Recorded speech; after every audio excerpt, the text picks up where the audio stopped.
Films and television series, premieres at movie theaters and international film festivals, lives of film stars and other daily activities. Stay up to date with everything that is happening in Kazakh cinema by watching Price of Admission. On today's program, the importance of debut films, an interview with film producer Anarka Shaganova on Kazakhfilm Studio's debut films. Nazia Nazarbek and Mirim Argimbaev's first film Lyublyu, tebya, Akerke. Our filmmakers abroad, Hayrullah Sultan Hisami and Kanat Besikeev, New York Film Academy students. We are the debut films department at Kazakhfilm Studio. There aren't many films produced here each year, about 6 or 7 of them. Nevertheless, all of the films are worthy of our attention, since many of them usually make it into major film festivals around the world. While summarizing the year 2016, I have come to the interesting conclusion, which is the fact that short films produced in our country last year were better and more interesting than their full-length counterparts. We will be talking to Anarka Kashaganova, who is a film producer and head of debut films department at Kazakhfilm Studio. Tell us about the screenplay selection process and how it is decided who will make the film in a given year. Film director Darijan Amirbayev serves as an artistic director of our film unit. He needs no introduction, since today he is considered to be a brand of Kazakh cinema. My job as a head of this department is oversee all aspects of making the debut films. We accept aspiring filmmakers' applications, read their screenplays, discuss them and also watch their previous works. Earlier, we used to produce thesis films as well. For example, I would like to highlight Jurgenov Kazakh National Academy of Arts class of 2009, which started under film director Damir Manabay. It was a magnificent class, which included Jasulan Pashanov, Emir Baygazin, Adilkhan Yerzhanov, and Seri Kabishev, who graduated with a completely charming short called Mai. As a result, each of them graduated with a brilliant short film, which was shot within these walls.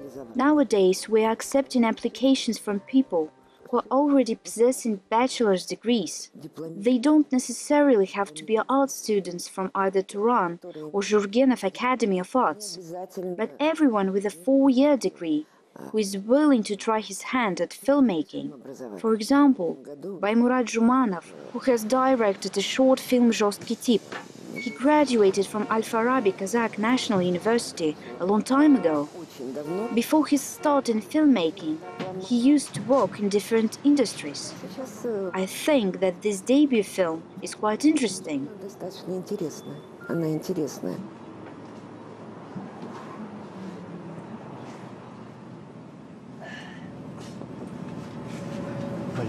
Isn't it cold? It's already snowing.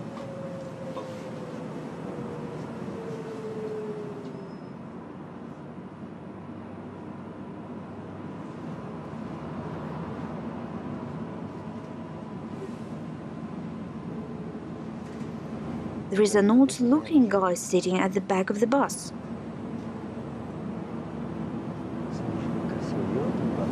New Year is coming soon.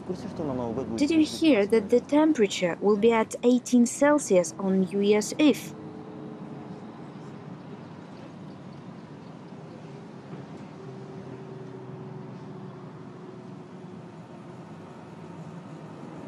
Did you recognize me? No. Then what are you staring at?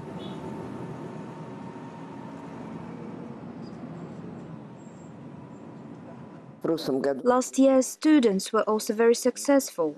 They are Ratmir Nazarov, director of Kvartiranka, Dias Kulmakov with his short film Aru, and Banu Ramazanova, who has directed Jer Ana. Aren't these the same films that have participated in short film corner section of Cannes Film Festival? Exactly. Besides, each director sent their films on their own. As you know, filmmakers from all over the world try to make it into Cannes. Our students each sent their films separately, and they were subsequently selected. It is a very important section, which serves as the place to present films, meet producers, distributors, etc.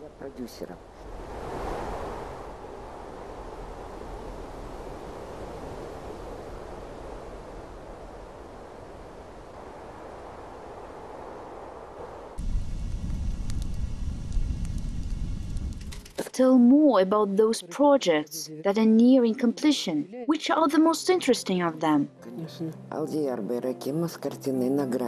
First of all, is Aldiyar Bayrakimov's film "Na grani," which is a coming-of-age story.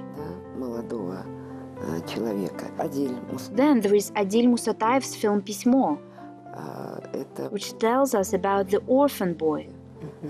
He made very interesting and touching film. Also, there is a film called Je t'aime Bourriche by Yerbol Boranshi, a very charming picture. Film director is an Oralman, a returnee from China. He has been working at Kazakhfilm studio for a very long time as an animator. I think that his foray into live-action filmmaking proved to be very interesting as well. The premiere of Я люблю тебя, Akerke, directed by Meirim Argimbayeva and Nazia Nazarbek, was held in Almaty.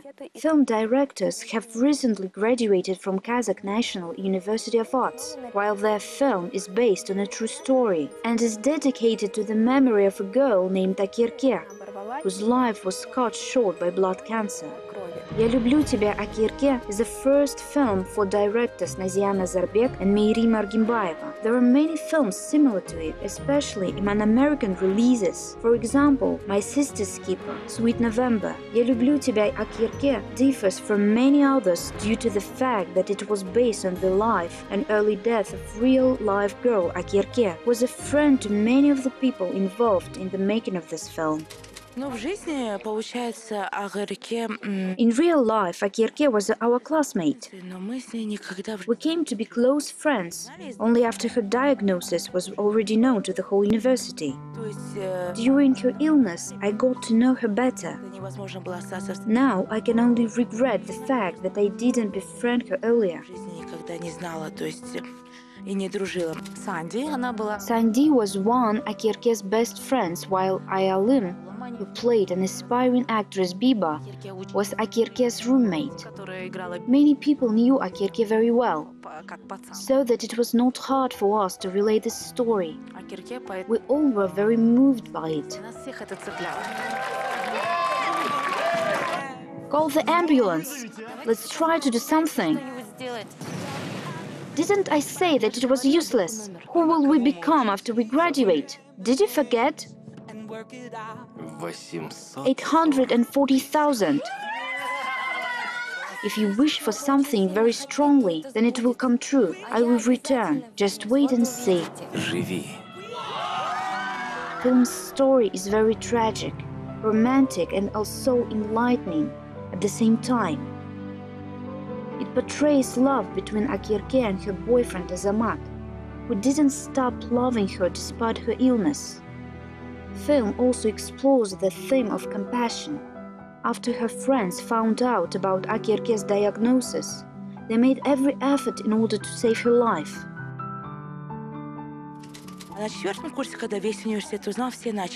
During our senior year at the university, everyone was trying to help her. People were donating their scholarships. In the end, despite all the efforts, she died anyway. Even the quota for an operation didn't help her. Nevertheless, we decided to portray this story on screen. Film is not about Akerke, but rather about the miracle that was happening when the whole university and even the people that didn't know her were trying to save her life. The most difficult task was to find the right actors for the parts of Akerke and Azamat. According to film's plot, main actress was required to shave her head during the filming. In this regard, it wasn't very easy to find the actress who was willing to do this. Finally, Aysanin Kosteva was chosen among almost 200 candidates. She even brought to the audition her boyfriend Nurlan. It should be noted that it is their debut performance. I came to the casting call accidentally. My classmate and I saw an ad, and then she almost forcibly dragged me for an audition. There were many actresses trying out for the role. We arrived there, and then it just happened. I got accepted. We were always together during the rehearsals and read-throughs. During filming process, we had a chance to rethink our own values. At first, we were putting our careers above of our relationship. In the end, we came to the conclusion that there isn't anything more important than family, since family makes you strong. Despite the fact that the film is very naive, it has a lot of sincerity and kindness in it, although the story is underdeveloped and uneven. On the other hand, the main plot points were reflected quite realistically. Though there are lots of examples in the world cinema, this was a new experience for cinema of our country. Maybe in future, this film will inspire many more directors to make films that are addressing problems experienced by seriously ill patients. Documentary film Bala, which is directed by young filmmaker Kanat Bisikeyev, is telling us about the lives of Kazakh adoptees in the USA. Film director told us how he had become a documentarian and how this project had come to fruition. When I turned 20, I got a job as a photojournalist for a very popular online magazine. Then I decided to study abroad and left for the USA. After graduation, I was confused and feeling lost, since I hadn't decided yet what I want to become. I bought a ticket back to New York and got a job as an assistant. Since I was working for free, I also had to get a job as a waiter and part-time loader in order to make ends meet. Meanwhile, I was also trying to succeed and develop my skills in photography. Then I received an education grant from Sabi Foundation for studying at New York Film Academy. Since I already had some experience as a photojournalist and wanted to pursue my career in photography, I decided to take advanced courses in digital art theory. 3 or 4 years ago, I met a Kazakh girl who was adopted by an American family. She was living in Massachusetts. I was amazed, for I didn't know back then anything about the international adoption. I wanted to tell her story and made a report about her. This report reached many viewers, but there were no plans for a film yet. 1.5 years later, I came back to the idea of making a documentary film about Kazakh adoptees in the USA.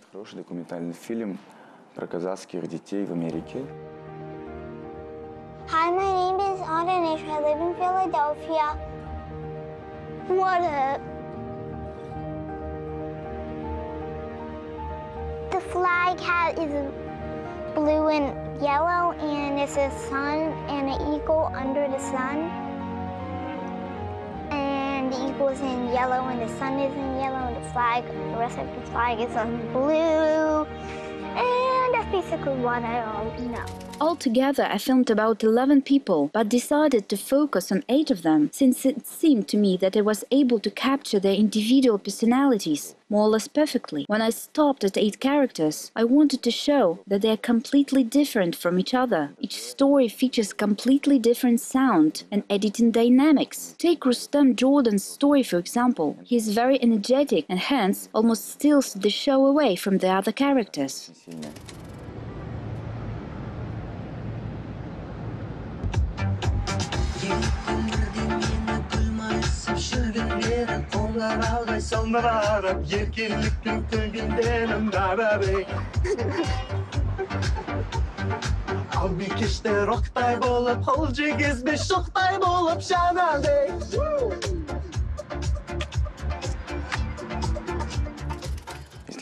While you are watching Ayaulim's story, we can notice the silence, the river, Editorially speaking, we're being transported to the space where the film's story is taking place. As I said earlier, they are all very different. They are of different ages. It was important for me to film people, each from separate states, in order to show the scope of the country, and also the fact that they are all speaking in various dialects. Age also varies, starting from 7 to 21 years old. Serik is the oldest character. He is calm and reasonable adult. The second oldest is Jordan, who is still a teenager and an abashed maximalist. For Americans, it is very important that their adopted children know their origins. They are honest to their children. They don't feel shy about it and see no reason to hide this. This is from Kazakhfilm. So when Daddy and I were in Kazakhstan, as you know, we bought a whole bunch of presents for you while we were there to give you every year on your birthday. Yeah, I know. You've been telling me since I was 5. I know. Also, I don't say birthday, I say B-day. Yeah, And you got it in Kekukwa? and it's Kekukwa? in 3 different languages. Look. Let's Oh. look inside. Kazakh? Well, Oh, yeah. this is called Tasha, how do you say it? Bala. Tasha Bala. После фильма, конечно, был большой резонанс, и для меня было важно, что мне My film ignited a big buzz. For me, it was very important to receive some feedback from people who wanted to adopt a child from Kazakhstan. очень важно, чтобы в Казахстане It is also important that children continue to be adopted by local adoptive parents as well. это тоже нормально. И If just a single child is about to be adopted as a result of my film, I will consider that film has served its purpose. считаю, что фильм как минимум свою задачу выполнил. It is very rare for a short film's premiere to be held at movie theater. Nevertheless, short film titled The Last Scene was screened at Yesentay Mall in Almaty.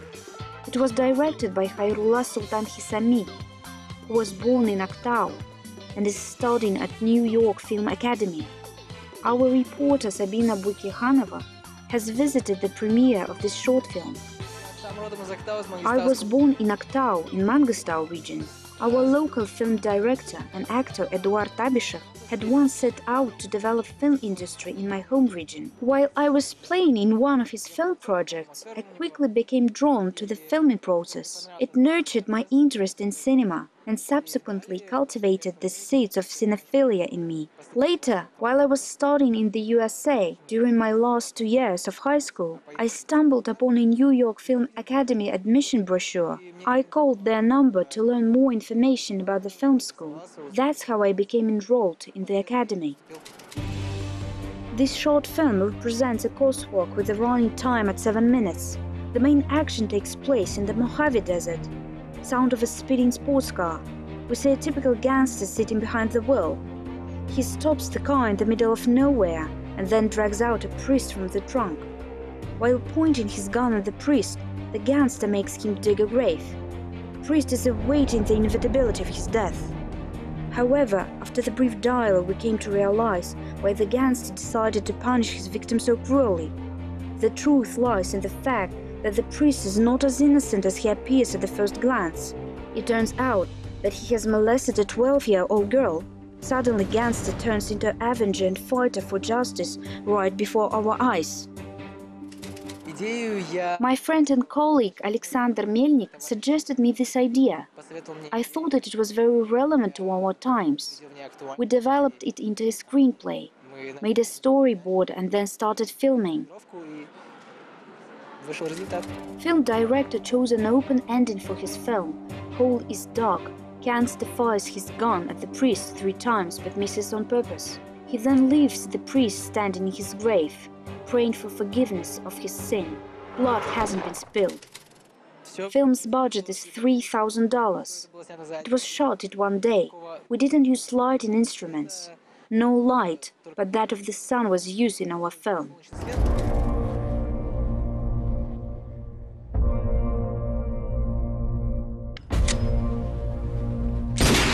Next shot's gonna be in your leg. the one after that in your stomach. Short film was well received at such film festivals as Direct Monthly Online Film Festival and Industry Boost competition. Film director has also submitted it to other festivals as well, and now is awaiting their responses. Khairullah Sultan has big plans for the future. He is interested in promoting Kazakh cinema abroad. He is convinced that stories based on Kazakh history and culture deserve to be heard on the world stage. After graduating from the film school, I would like to work around the world. Since I am from Kazakhstan and consider myself a patriot of my country, and also owing to the fact that we have a very rich history, I would like to bring our culture to the world stage. I want everyone to know that we have a truly great cinema. Today you have learned about various Kazakh debut films, starting with a 7-minute short by one of our filmmakers, who is currently studying at New York Film Academy, and ending with a feature film directed by graduates of Kazakh National University of Arts. See you next time on Price of Admission.